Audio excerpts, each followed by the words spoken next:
listening to Living with ADHD and CPTSD, available on Apple and wherever you get your podcasts.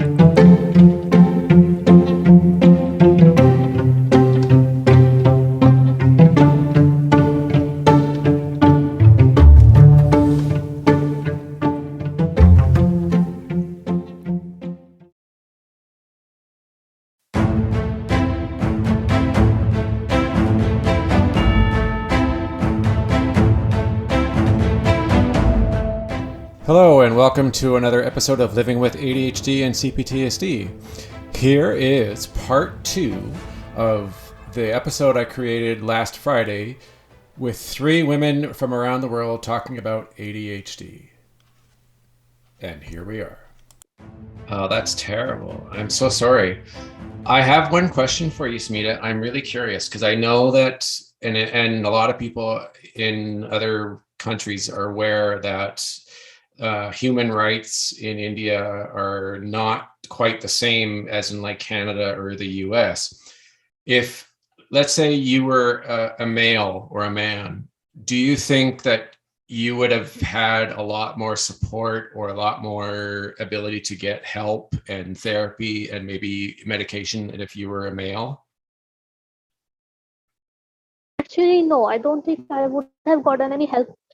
Especially if I was a man, I would if I was a man, I would not have gotten therapy at all, because like there is that men don't cry. The toxic masculinity thing is rampant in my country. Like my brother is like 9.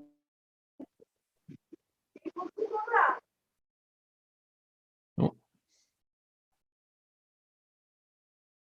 Okay, well, yeah, all right, I understand. That's pretty, I get it from the cultural aspect. And actually, that's quite common in a lot of other countries as well, where the male, like the male part of, or males in a family or in society are not very verbal or don't talk about issues that they're dealing with as freely, as open as women. So the number of I think they'd have to be pretty open-minded in order to be willing to talk about it and even look at getting a diagnosis for their ADHD. I'm sure there's a lot of men out there who just haven't bothered to do anything about it because they don't want to look weak or normal or strong or intelligent to other people in their lives, especially their family or a loved one. Yeah, that's too bad. Wow. Okay. Yes. So now I do have a question that I've been curious about. Would you say, if like today, obviously you have your diagnosis, would you have been, when you were a child, like I don't know, maybe just starting your school years, do you think you could have been diagnosed at that point? Would your parents have been capable or open enough to see that and take the initiative to getting you diagnosed or at least assessed? I think personally, yes. I think I look back now and I see obviously teachers are not trained to recognize ADHD, but I'm currently doing early childhood, and we are given tips upon tips on how to recognize ADHD in children. And personally, I can always, I can look in a room and I can say that child has ADHD. You can just, it's very easy to tell, at least when you're somewhat trained.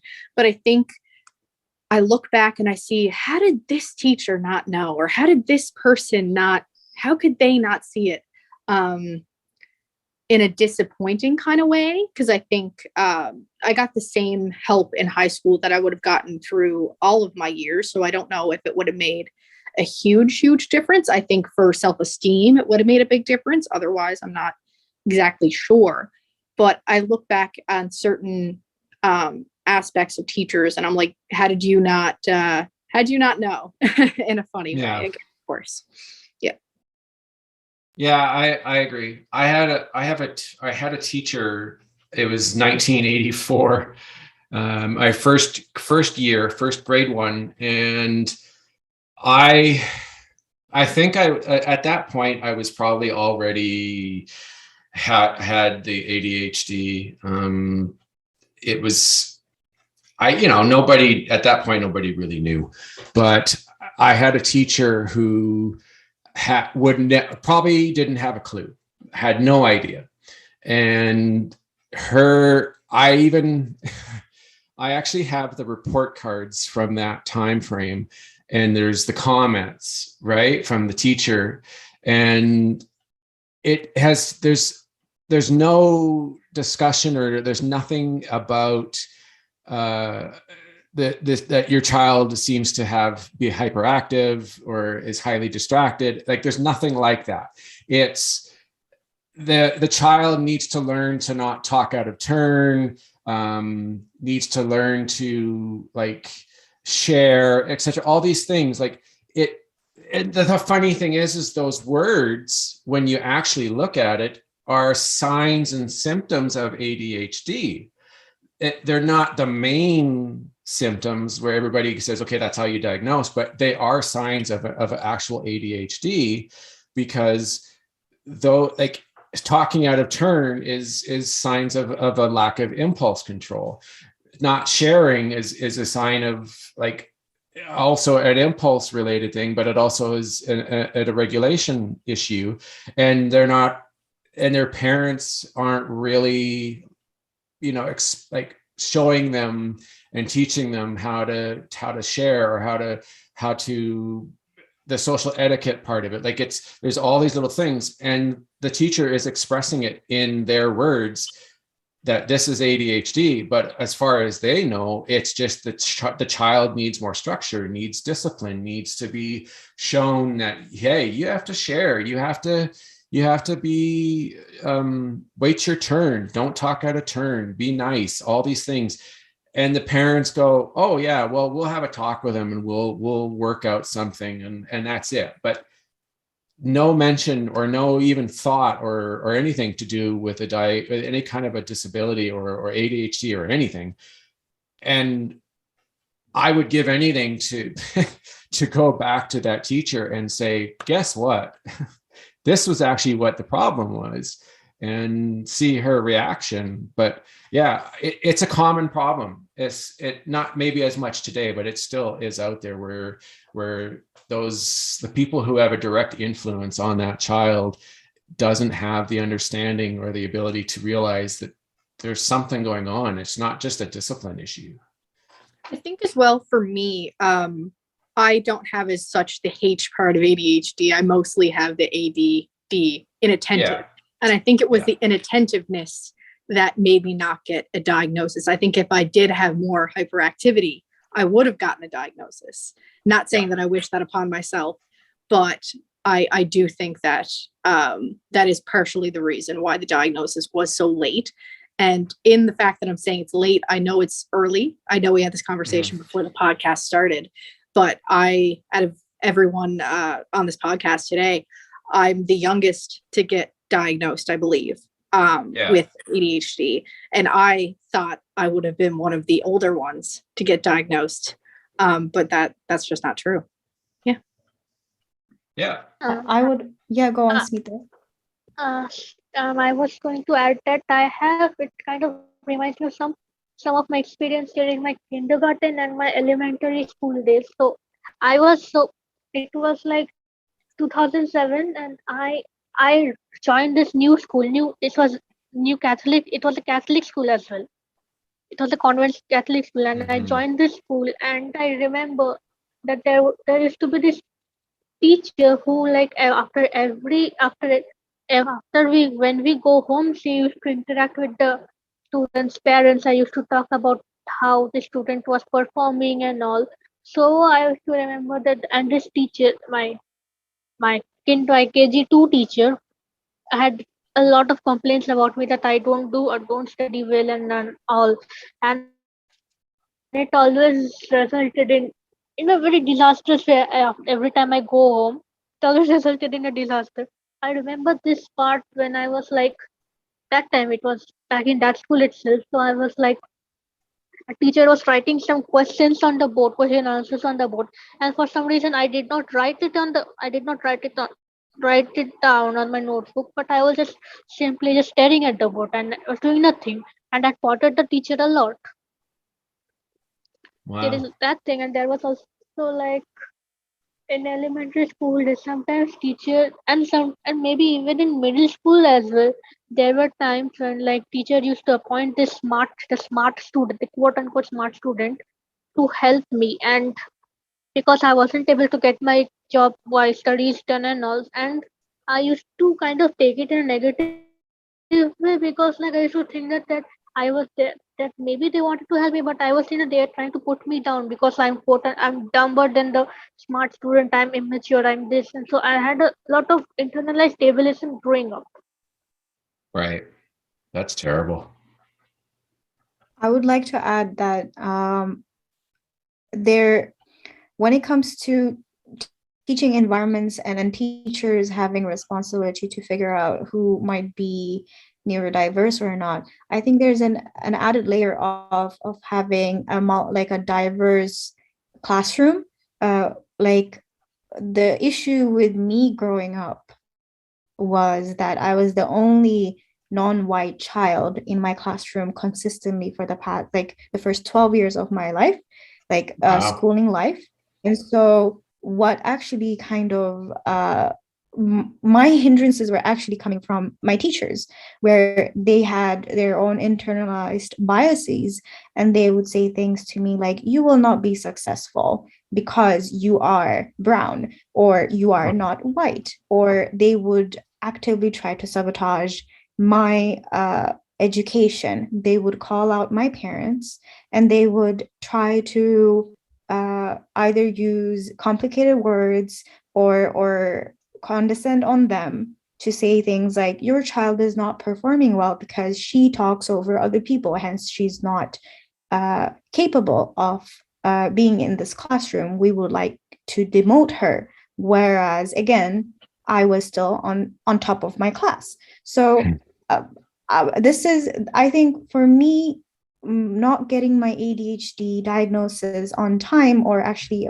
at an early age, was due to structural racism and Islamophobia, I would say, because I looked Yeah. very visibly different to the rest of my class.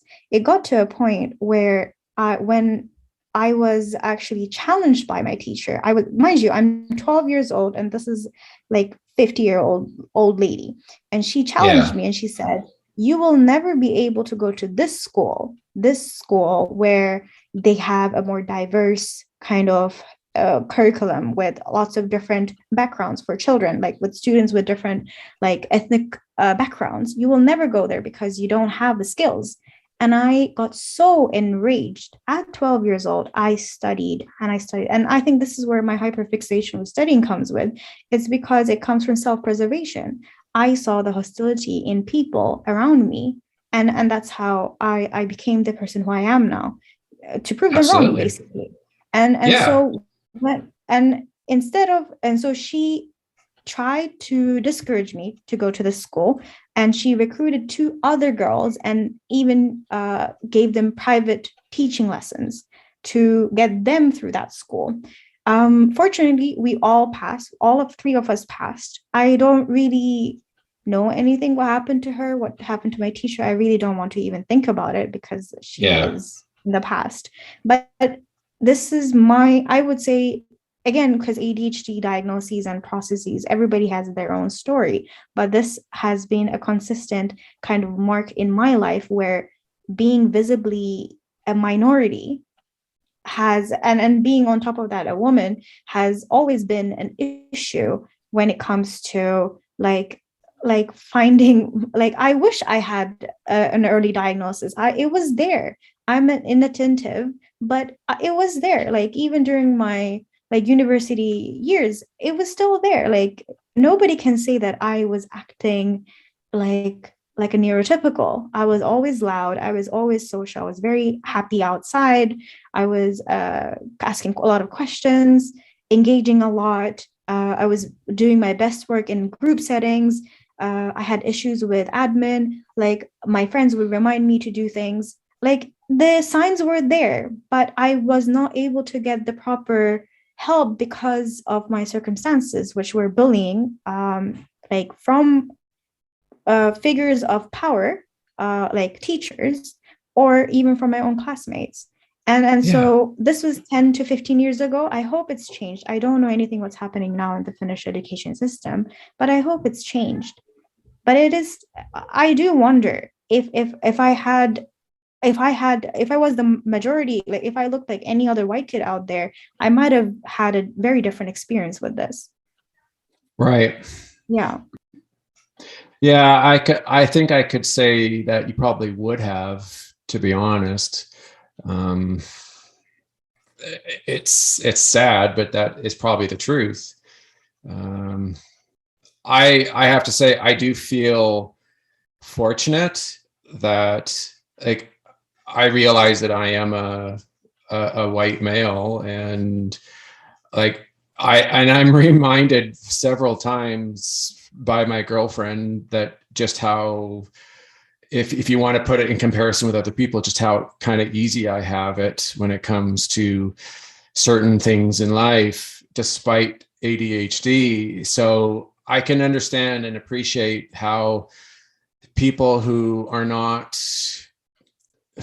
white, and especially are women, how it's a lot tougher just to get heard and to taken seriously. And especially with ADHD, like if you're not in a hyperactive diagnosis, and you're just inattentive like you are, Anissa, yeah, it's there's a lot of things that are already against you compared to other people, and especially certain people of majority. They have it really easy, and they're listened to more, and they're taken more seriously at first. And it's extremely unfortunate, and it's very unfair. But yeah, I think you probably would have had a much easier time getting that diagnosis if you were white. That's really unfortunate that is the case. Wow. Can I share my story? Yeah, go on, let you go. Please, you come. Thank you. I just want to say, Russ, that while like white privilege exists and everything, I do have to say I feel like everybody struggles in their own way, and maybe this comes out like as like maybe I'm like minimizing other people's pain, but I'm just saying in general, like the struggles that we go through in life make us who we are. And Yes. if we had a very different way of, like, let's say if I was different in color, or if I had some of the obstacles not there, or I chose a different decision back in the past, I would have been different. So I would like to say that even though there might be people out there who might think, oh, like I have it so much more easier, like due to whatever ABC reasons, but like I feel so bad because like why, like just thinking that, oh, my problems still matter and stuff. I wouldn't say don't think like that, because everybody's life has its course, and like Yeah. there's, in the end, no matter how minuscule or how big or small, whatever the problem or issue is, it is still valid enough. So my background doesn't validate, let's say, Russ, yours, or and so on and so forth. We all have gone through something, and that essentially makes us. And it's all equal in that sense, if that makes it, if I'm explaining it properly. Yeah, totally. Yeah. Like I have in the past, before I accepted what was happening to me, like with my ADHD and my trauma, there were times in the past where I wish I had grown up with higher educated parents that were like, neither of my parents finished high school. Just the situation that they were in, the way that their lives went, and so they don't have college educations. That neither of them had high paying jobs, fancy cars, and things like that. But they still did what they had to do to get by. It's just due to the way that they lived and they grew up, it affected me. Like it came down on me as well. And I realized that instead of wishing that I had it different or I had it better, or I had because I used to think to myself, if I had educated parents that were knowledgeable and understood everything or most things, that they would have seen my behavior, and instead of thinking it was a discipline thing and that I just need more structure, et cetera, that they would have said, maybe this child's got ADHD, maybe there's something going on. And they would have gone through the steps to look at an assessment. But, I accept it. I realize that it's just the way it is. And it's, instead of thinking about the past and thinking I wish I could change it, I would rather think about my future and do what I have to do so that my life is as happy as I can make it and as successful as I choose. And if someday I have a child, that I'm going to make sure that child, his or her opportunities are just as much as the next person's, and give them everything that is available to them, even if they get diagnosed with ADHD or dyslexia or something. It shouldn't matter. They should be able to have everything that someone who's neurotypical has. A disability like ADHD shouldn't hold them back.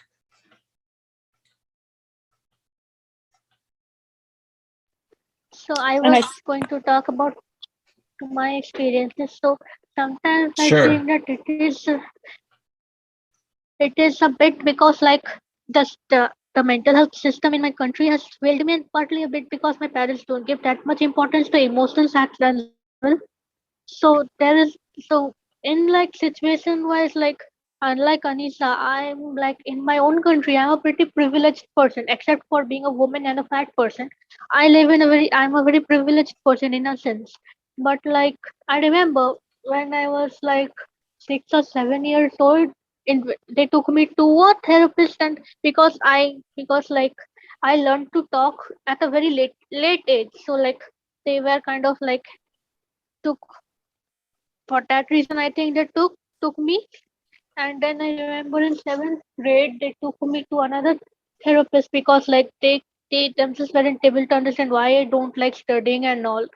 But like they weren't regular, and the one I went in the seventh grade, they stopped being regular with the therapist.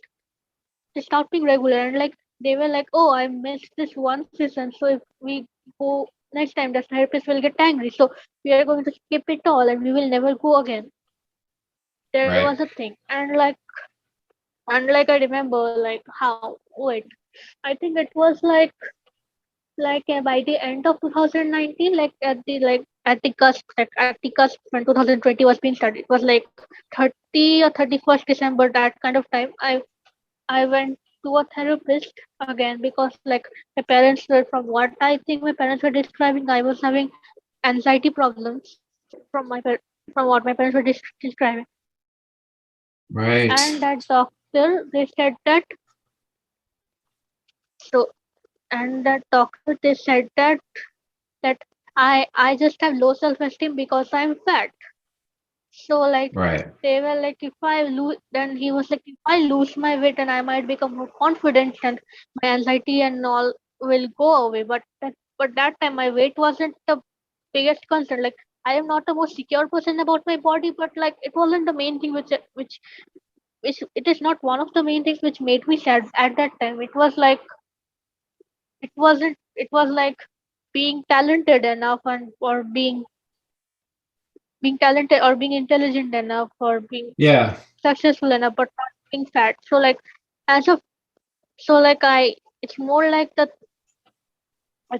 system has failed me. That's why I was not able to get diagnosis, and even if I did get a diagnosis of ADHD, I don't think it could have made my situation. I don't think it would have made my situation better, because like there's a lot of stigma of, as you can see, there's a lot of stigma in mental health in Indian society. Like there's a, even going to a therapist was like a hush topic until until the recent years. Like if somebody knew about it, you're going seeing your like back in 2014 when I was when if you are seeing yourself to a therapist, people used to gossip about that and like kind of shame you because because you're like a mad, quote unquote bad person. That's why you're needing a psychotherapist. Wow. So I don't know if my situation would have been better or worse if I had gotten an early diagnosis. Yeah. So I don't know. Wow. That's incredible. Sarah, you were going to say something just before Smita spoke. Yeah, I was just going to say, I think in Canada, it's a lot different. And I know from my personal experience, it's probably a lot different from yours. But my diagnosis process was quite the long process. I did hours upon hours of testing in different categories and in different ways. And I'm very grateful for that testing. It's just a very different process here in Canada. And I think it's a great process that we have, but obviously it's very limited. I remember if I didn't get diagnosed before the age of 18, I would have had to pay for my testing in this province, at least. So there was almost a rush for me to get tested. So if I didn't get tested when I did, it would have cost a lot of money, and maybe I wouldn't have gotten tested if I had to pay for it. So I think we have a lot of different backgrounds on this call, and I think it's great that we're all having a discussion about our different backgrounds and each of our diagnosis and our diagnosis process. Absolutely. You say it's different in Canada, and actually, to go even further, I believe it's different in province to province. Yeah. I did an interview with a gentleman a number of months ago who was in Ontario, and his process was very different from mine. And the thing I remember was he wasn't allowed to even look at getting medication until he got a diagnosis. Yep. And even then, it wasn't easy. He got the diagnosis, and he needed a doctor in order to get any medication. He couldn't just, like the person who diagnosed him wasn't able to write a prescription. Yep. Now, that was shocking to me, because I remember when my first experience when I actually was able to get any sort of medication or anything was about 15 months ago. And I remember it was my psychologist that said, you know what, you should try, go to your doctor, tell him that you'd like to, you think you have ADHD, and he'll be able to get you some samples for ADHD medication and you can try them. And I remember going, and he did get me some medication, and my experience due to the doctor, unfortunately, wasn't the best experience at first, but I hadn't even been diagnosed. Like I was still a ways away from having that diagnosis done, just due to the lack of, I don't know, what do you want to call it? The lack of common sense with the first doctor. But when I finally did get an appointment, I remember my new doctor, the one that I'm currently seeing, he did a referral to Alberta Health Services, and they were the ones that called me and set an appointment. That was 5 months later, and they did the diagnosis with a psychiatrist. And the psychiatrist was able to do a prescription, even though my doctor had already been doing one for 4 months previous. So it's the availability and the accessibility is so different from wherever you are. And it's even like, that's the incredible thing, is it's province by province is different depending on your provincial healthcare and how it works. Like I'm surprised that you would have had to have paid for just the assessment if you turned 18. Yeah, and it's interesting too, because and even if I waited until I was 18 and paid for it, I can almost guarantee you that the assessment wouldn't have been as thorough. Like, I, before the podcast, actually printed off my assessment, and reading what I was tested on. I was tested on visual perception, motor coordination, vocabulary, block design, matrix reasoning, digit span, Wow. coding. I went through hours and hours of testing, which I'm very, very grateful for. But I know that I would have not have gotten the same quality testing if I wasn't that age when I got tested. Interesting. That's very interesting, because I wonder now, if I had been 16 or 15, if I had been able to get an assessment, if that's what would have been my case. Because when I got, like I said, I got diagnosed just back in April, and we sat down on Zoom for just over an hour, and she asked me a bunch of questions that were based on childhood, that based on my history and personal experiences, all that stuff. But I didn't do hours and hours of testing and different, like, all these tests. It was very simple. Yeah. But I knew ahead of time, because I had done so much research and so much talking with other people about it.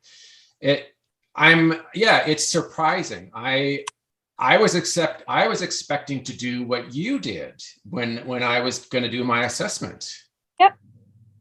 And I think That's as well, something that you might find interesting, when I got tested, I did a self-evaluation for certain questions. I had a parent do evaluations on me, and then I also had a teacher do evaluations on me. And all of those scores were very different because, self-perception, it's very interesting to now look at those stats, but it's also interesting to me that you didn't have the same experience and you had that hour thing. Like, I remember doing puzzles and blocks and being timed tests and just things that I didn't know were a part of the testing process, but it was hours and hours of different types of testing. Wow. Yeah, I thought my girlfriend was going to get asked questions, but she wasn't even involved. So it was surprising how simple it was. Some of me wishes that I had been able to go through all the different testing, just for the sake of being more thorough, but well. And I do feel very lucky, because I looking back on these results, I can see exactly where I am lacking in certain parts of me, but I can also see, like, I'm scored elevated for literature, which before an ADHD test, I wouldn't have known that I'm above average in literature. That's an interesting thing to know about yourself. But if I didn't have to get an ADHD test, I wouldn't have known that. But it is quite common that people that do these kinds of tests do score somewhere elevated, because ADHD, there's some superpowers that come with ADHD as well. Yeah, absolutely. So Anissa, when you got diagnosed, what was the process? Like, how did, you've obviously heard the differences just between us between provinces, but when it came to yours, how did the process go? And was it quick? Was it take a long time? Like, how did it go? We're in Finland. Yeah, so I would like to first preface that this was during the pandemic.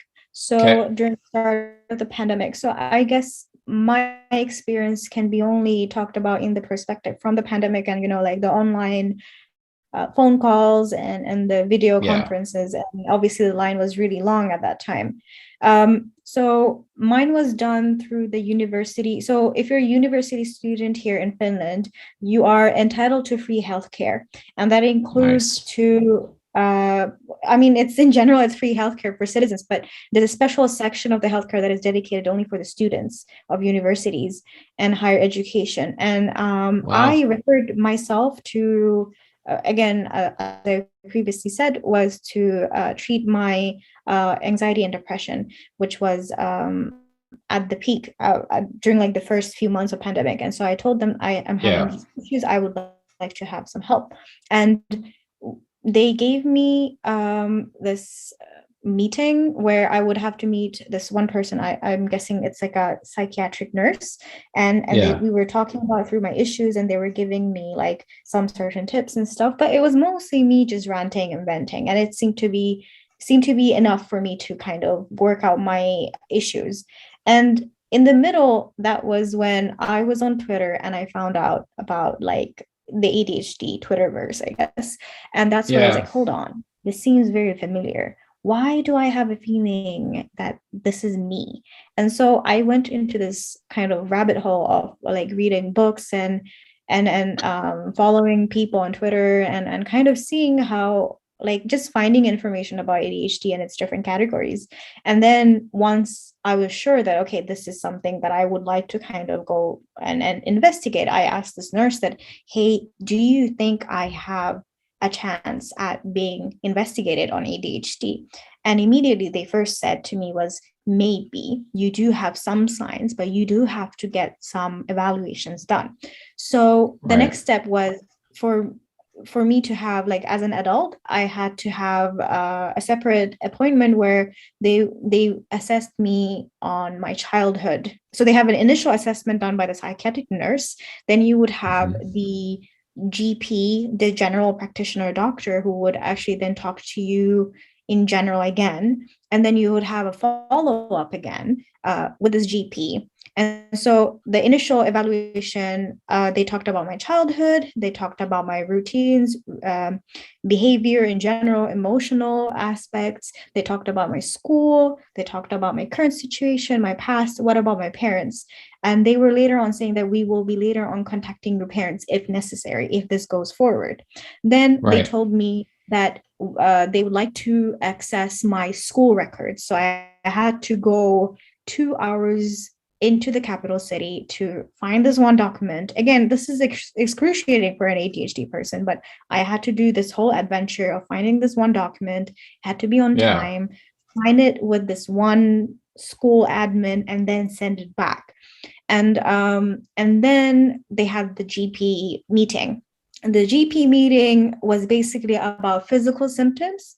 And this is where they were saying, like, well, you have to understand that we are not able to give you just meds just straight away. This will be a really long process. Maybe you have anxiety. Well, it seems like you have anxiety. Here's some anti-anxiety pills. I was very against that to begin with because of the things that I've read upon of like bad reactions to like anxiety pills. And also it's hard to wean them off, but I tried. And then you had the follow-up, and then you have another psychiatrist kind of assessment / psychologist, and they were looking into, they were again talking about feelings. What were you feeling? And or it was more about how you had to basically kind of emphasize that you were not able to function properly in your daily life. That was the main gist that they were looking into. How are you able to like function in life? And so while I was focused more on my emotional well-being, which was really at the bottom, they wanted to look at the admin and how am I able to kind of sustain myself monetarily, financially, whatever it is. That was what they were interested in. Once that kind of I don't know what they had in the backgrounds, what they were doing, but then I think my school records came in. They got to analyze that too. I had the last kind of evaluation again, where they were saying to me that, okay, we're going to do some tests. So they gave me some online kind of assessments. I had to fill them out. And then they did again after 6 months. While in between those 6 months, they were giving, I had like a few sessions per month where they would be like, okay, well, let's see how can we regulate your emotions? How can we regulate your habit making, and so on and so forth. And that was it. But the total time was like 2 years. And they really did. They did warn me beforehand that you will have to be willing to wait for that long because there's a huge line because of the pandemic, and in general B, there's a lot of students abusing these things, and so you have to be patient to stand out and actually be taken seriously. And C, it's a classified drug, it's Adderall in general, so we have no guarantees of you getting it, but it would be maybe easier for you to just have a diagnosis instead of having nothing. So but overall, I would have to say that the process, they were compassionate. They were very compassionate and they were very encouraging. But you have to advocate yourself. They will. That's what I thought. Like, that's what I realized, that it's, if you don't advocate yourself, if you're not informed on your own, nothing will come out of this. And so it's more like you have to play a part and they will also do their part, kind of thing. Wow. Sounds very, very thorough. Like, yes. I can't imagine what that would be like school records in your childhood, and then just current, and then all these different discussions, and the fact that it took 2 years. Holy, like I don't know, would you prefer to, like, okay, that's a stupid question, but I was going to say, would you prefer them to not be thorough and just be more open to, like, saying, here, we'll give you a little bit of whatever medication just to see how it works while we're doing the assessment, and maybe it takes 6 months instead of 2 years? Is it worth, in your opinion, all that time and all the questions and all the different tests? Like, was it worth going through that? I think it wasn't worth it. That's the thing. Like that, but that's because it took me 2 years to get diagnosed. So for me, I wish it was earlier or it was fast tracked. Even like 6 months or even a year would be fine. But I think 2 years is ridiculous if you really think about it. There's some people who have gone through the private, and they got it in 3 months, but they were younger. So they were like under 18 or 18 years old. But I don't have the resources, unfortunately. I don't have like 5,000 euros to dish out for one session or one, whatever it is, like evaluations, like cycle. So this was my only choice. And so there was I didn't have a choice to be like, well, I'm going to go private if this doesn't work. It was more like I have to endure it no matter what, because it's either A, I will never find an answer, or B, I will find an answer, but it will be excruciatingly long.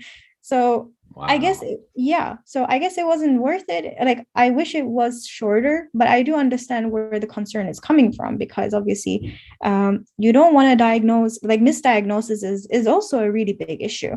Like, yes, and it has real consequences. And so I do understand what the healthcare system is driving here, which is you don't want to misdiagnose anybody and cause them physical or mental harm, but also maybe not cause physical and mental harm by delaying it also, So yeah, for sure. I'm curious, when it comes to medication and drugs, is it regulated by the government? So it's not like private pharmacies and stuff like that? No. So all of the, so there's like a general overruling drug control, like it's like a CDC kind of, is it CDC? In US, they have like, not the CDC, but okay, I'm sorry. That's okay. Confusing everything. But so they have a drug regulation kind of governmental branch, and this is where everybody has to go through this. Even if you go through private, you still have to apply. You get your prescriptions through the governmental branches. So and if you have something like prescriptions, and especially with class 1 drugs, they are always going through the pharmacies that are authorized by the government. So there's no way you can like attain Adderall except if it's from a black market or if you're going to a dealer, So, but the thing is, it's rampant. Adderall use is still rampant here. I remember in my high school, I saw a lot of, like, my own classmates were using Adderall, and I had no clue that people were using something. And, but I did see them like very focused and stuff, or like they were studying 15 hours a day because they were using Adderall, but I had no clue what even Adderall was that time. Right. So So yeah, so either you go through the official means, which is through the government and the pharmacies, or you can go through the black market. Now, the issue here is that you don't know if you go through black market if that Adderall is pure or if it's safe, Correct. Yeah, and it can be exactly. like anything else. And so it's very risky. And if you do even use that and you get, let's say, hospitalized for something, God knows what, um, you might be prosecuted again because you're using something which is illegal. So so it's an interesting situation to be in. Yeah, I know in the US, it's mostly private, and they have their pharmacies and their like it's really messed up down there, where they're more interested in pushing drugs and pushing medication because they make money. The more that they sell, the more that they push to the doctors, the more money they make. So the willingness and the ease of getting the medication is pretty simple. Like even in Canada, I know we're slightly different, but the fact that I was able to just go to my doctor and ask and say, my psychologist says that I can get a trial or try it out and see how it works. And yeah, he asked me some questions and I did a questionnaire, but I was still able to get it long before I got diagnosed. I never would have been able to do that in Finland. That would never have been an option, or even in the UK. Like That's none so of that would have been crazy. possible. Because Yeah. that's so crazy, because here it would be again like it's a process. They even like because so I can like tell you about another drug. So there's this thing for acne called tretinoin. Some people use it for cystic acne. So my friend was going through like an acne kind of a huge acne problem, and she went to the GP, and it took her 5 months for them to be like, okay, well, you do have acne. It seems to be serious. It seems to be something that we cannot fix through other means. Here's some tretinoin, and it's classed as a very like it's classed as like as a special drug here again. So that means that you can only find it in pharmacies which are regulated by the government. And even if you were to import it from some other countries, that's illegal. So it's the drug. I'm grateful for the fact that there is some kind of carefully thought out drug administration here. However, it has its like downsides Drawbacks. when it comes to like ending the suffering of people who actually need it, while preventing like ill intentions, I guess. So so to me, when I hear like you were interviewed by this doctor and you were doing this assessment, and even before diagnosis you got like Adderall, it seems crazy to me because I've been diagnosed and it's been 6 plus even like 7-8 months, and I'm not able to get these at all. And I would have to probably wait for I don't know how long, but I still have to wait because there might be something like the government might check my records again. I might have to go through another GP. I might have to pressure them. And then if I do get the drug, one good thing though is that there's a lot of the things are subsidized. So I would get a significant portion of it would be subsidized by my government. So something that let's say Adderall costs, I don't know, I actually really don't know, but let's say it costs $20, it will be subsidized to be $5. My anti-anxiety pills, which are normally like $30 per case, I got it for $5. And that's because it's subsidized by the government. So once you get cleared, it's easy.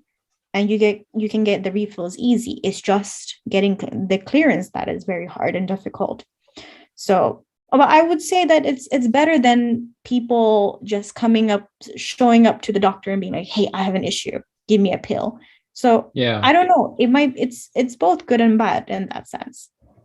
Absolutely. Well, the one thing that I do need to say, I guess, regards to when I did get the medication, is that he did say up front that if to get another like a refill, I have to go back to like a doctor's appointment, and he just has to question and reassess and everything, and then he'll write another one. He can't just hand out like 3-4 months prescription refills automatically. It's got to be 1 month at a time. And it says right on the wall in the office that all prescriptions have to be refilled 1 month at a time.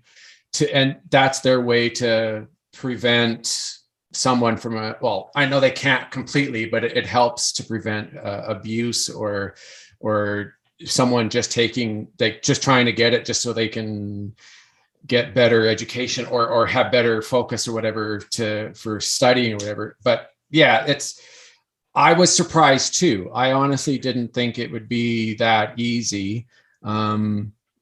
I was expecting either to have to wait until I got diagnosed, or I'd have to go through a bunch of stuff in order to get it. And yeah, it is surprising. And part of me is very glad that I was able to get it. But at the same time, if you think about it from an ethical, moral point of view, we're pretty liberal here when it comes to this compared to a lot of other places, especially Finland, and a lot of European countries. I'm sure it's very similar everywhere. Can I ask you a question? So Sure. you're on medication, right? Yes. Yes. Can you describe to me, like, what is the difference between your state of mind or just life in general without meds, like previously before meds, and then the after? And what would you describe it as? Like, would you recommend in taking meds or not? What would Okay. your experiences be in general? Sure. Well, I have in Canada and in the US, there's a medication called Vyvanse. And I don't know if that's available in Europe. I'm not sure what the situation is there, but I know that here there's a pretty good range of different medications. But I've been on Vyvanse twice. The first time was back in March of 2021, and the experience wasn't the best, but that's because I didn't have a very competent doctor, and he put me on too strong of an amount to begin with, and the side effects were too much. So I wasn't on it very long because it was just too strong at the time. But the second time, which was in December of just this past year, I started on that again, and it was at 10. And so it was half of what I was on the first time. And it was done correctly. It was up 10, 20, 30, 40, and I'm currently at 50 milligrams. And the difference, I remember it took almost 3 weeks for the effect of the medication to start changing me. And the difference between it is what I noticed is that I had improvement. Even on 10 to 20, I had improvement in my ability to focus and my concentration. And I felt I felt more confidence, because instead of being so erratic and always distracted and going everywhere, I was able to stay on topic and on target more often with what I was doing. And as I got higher in the dosage, that ability was improving again and over and getting stronger. The one thing that different, and I haven't mentioned it yet in this episode, is that I'm also on anti-anxiety medication too. So I'm on an SSRI, and when I started taking that, it took like 3 days for any kind of effect to start occurring, but the doctor said it would be 3 to 4 weeks before any real change would occur. And by the third week, the thing that I had noticed is that the anxiety medication even further improved the ability to focus and concentrate, because it took away the anxiety that was interfering with that ability to focus, which is what kind of made me start to think that the ADHD was related to trauma, because when the anxiety was basically gone, the focus improved and then my ADHD improved. So I notice a great deal of improvement in the focus and the concentration, and I am more relaxed. It's just the one side effect that I did have, and it was the first time the side effect was I had pain in the front of the head, but that was because that area had never worked as hard as it had before in the past. But the second time around, I didn't have that issue simply because I was on the right amount at beginning. But the medication is supposed to. I was told by my doctor that this Vyvanse was also used as a diet or a weight gain medication. So it was supposed to suppress your appetite. But what it did to me was it caused me to be even more hungry. Like I was so hungry, but I think it had more to do with me rather than the medication. But yeah, it improved my focus and concentration. And I'm not perfect yet. Like I don't know if I ever will get to the point where it feels like I don't have ADHD, but it feels like I have a much better ability to concentrate and focus on what I'm doing, and I'm not skipping things, and I'm not forgetting that I'm working on this and forget to go back to it. Like that doesn't happen very often these days, if at all, which is amazing compared to not being on it, where I was just everywhere. I was all over the place.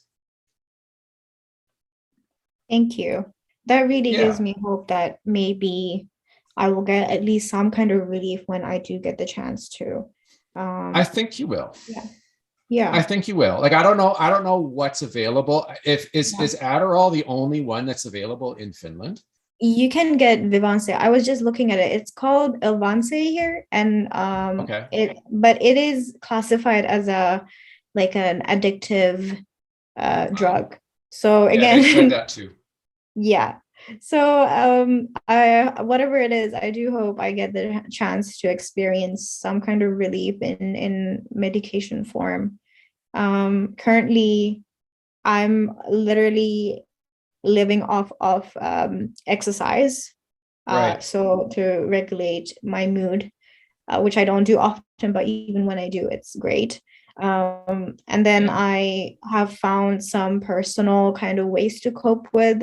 I guess for me, my anxiety kind of increases my ADHD symptoms. So my focus has been to kind of figure out how to reduce my stress and my anxiety. So that would include things like eating properly, trying to get enough rest. Again, not possible all the time, but trying is the key word here. And also like water. I was reading on this breathing technique. There's this one specific guy, I don't remember his name properly, but this guy, he's been doing like these like super cold open sea or open cold water like showers or swimming kind of breathing techniques for a really long time. So he can sustain like minus 15 degrees, like cold weathers with like minimal clothing and stuff. And honestly, I felt it was a gimmick, but the basic thing is that you would go and have a really, really cold shower. And while you were having this extremely cold shower, you would have like a breathing technique, like anything like the yoga, like, yoga breathing, like breathing in through your nose and then breathing out through your mouth. But it will come out in a cycle of 40 breaths. And then you will take 1/2 breath and then keep it as long as you can. And then you repeat it 3 times. And again, I'm willing to try anything because, again, I don't have the medication to help me. So I tried that. And honestly, as gimmicky as it sounds, it does help clear out some parts of the mental fog that you can have when it comes to ADHD. And I read upon that, and it's because of how inflammation is part of stress, and anxiety and stress have like a special relationship. So if you are stressed, it increases your anxiety and so on and so forth. So physically, anxiety can be manifested as inflammation in your body, where your white blood cells are just teeming and going around your tissues, and you might experience like bloating or just like soreness of your skin and so on, a little bit of high temperature. But what extremely cold water does is that it gives your nervous system a reset. It literally puts into a shock. And so Wow. what happens is that your body goes into such a big shock that it starts clearing out the inflammation. And that's what exactly happens here. And so, yeah. So I thought that was good. I don't do it often because I forget it whenever I'm showering, but whenever I do feel like in the morning, if I try to do that kind of like cold water shower technique, it does give me genuinely a better day. And so that has been interesting, like experimenting with things like as much as I can. Yeah. That's incredible. Interesting. Yeah. Wow. Well, if there's any way that you can have a choice, like when you get to that point and you're able to get medication, if you ever have an option to choose, I do recommend maybe looking at doing the Vyvanse first, if it's possible. Like, I don't know, maybe they just say, here, this is what you're going to do, and you don't get a choice. But if you can have a choice, I do recommend that, because it is quite common over here. And I've seen a lot of good reviews from it, from people who have been on it. And I've had a lot of success with it. I hadn't had to change since I've been on it, because it's worked for me. But I know that everybody's a little different. But I recommend, if you can, to try that instead of Adderall. I would love to then probably talk to my GP about this. I have one more question. Sure. There was some talk. I was talking to one of my other unmedicated like ADHD friend, and she was saying about things that she was afraid of her personality changing when she's on meds, and like a part of her would be lost, and that was her fear. That, right.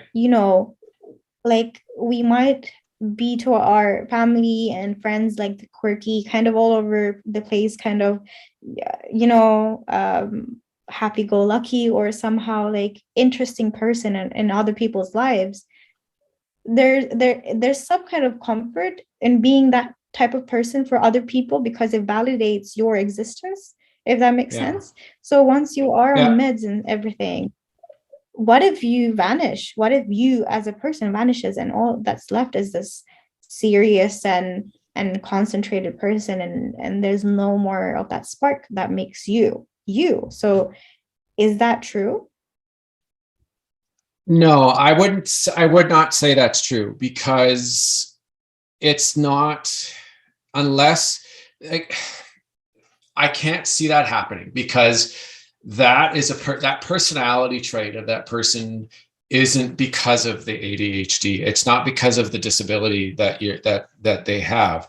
It's something that was developed from the life experiences. So if you go on it, if anything, it will actually strengthen it, because the parts that are like all the issues that come from the ADHD are actually not, because that's not what developed that personality. That's not the reason. And so getting on that medication is most likely going to improve that aspect, because now there'll be a more clear, like, obviously the intent is to be clearer and have better focus and better concentration and feeling more complete and more, able to think and focus and do what you're wanting to do, instead of always being everywhere, all over the place at the same time. It's not going to take it away. If anything, it would make it better. But yeah, that's not a thing. That's not really a thing. I had that at one time. I remember being worried about that too, because I thought that if I was on this medication, that I wouldn't have the creativity that I have. Like, I wouldn't be as creative as I am. And I've learned from being on it that hasn't gone away. If anything, it's been improved, because I have more ability to focus on what I'm doing. That's a really comforting thought. Thank you so much. Oh, absolutely. Smita. So I wanted to add that sorry. I wanted to add that I think it improves because like with ADHD, another thing counts as executive dysfunction. Like you, like I'm into like quote unquote creative stuff. Like I like writing blog posts on Yes. Tumblr about my favorite interests such as anime and all. I like post about them, but like a lot of times I have a lot of ideas, but I don't feel like putting them down. But like if I'm on meds, I would be able to put them down and in a way I want, and I can improve in that way. So it will make me more creative. I There think you so. go. Yeah. There you go. See, that's another person. There. All right. I think that's going to be it for today. This was a lot of fun, and I really appreciate everybody coming on and having the courage and the ability to speak about their own ADHD experiences and their struggles. And we've learned quite a great deal about not just each other's issues and struggles, but cultural as well. I'm quite fascinated by finding out how different every place can be. It's quite amazing, and it's created a lot of different feelings regarding the struggles that that people have when it comes to getting diagnosed and getting medication and getting taken care of. It's a struggle, and I appreciate that people have been able to talk about it here. So thank you, everybody. I really appreciate you guys, all of you coming on. Thank you so much for having us here. It was really enlightening, and I'm really glad to talk to other people who have ADHD and from different ages too, because it really gives a different and an essential kind of perspective on for everybody, really, anybody who's listening, and to myself too. Thank you so much. Absolutely, you're welcome. Sarah, Smita, you want to say anything? Thank you for having me as well. I've really appreciated getting to know everyone.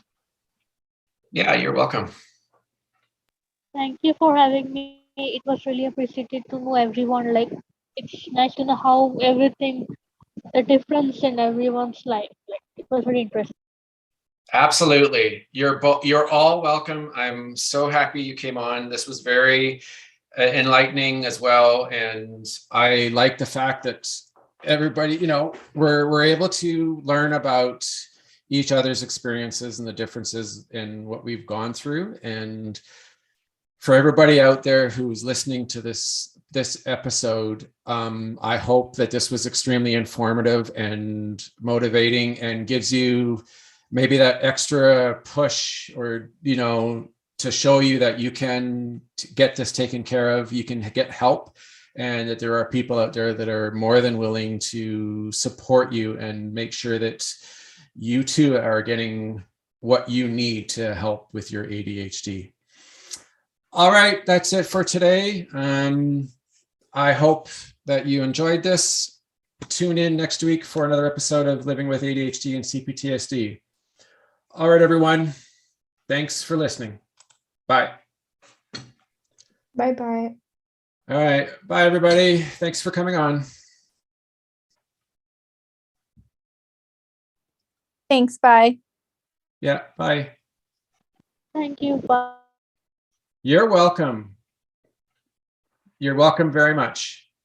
If any of you would like to make any comments or have anything to say regarding this episode, or you'd like to be a guest on my podcast, there are a few ways you can get in touch with me. You can contact me on Twitter. The handle is @ADHD and CPTSD.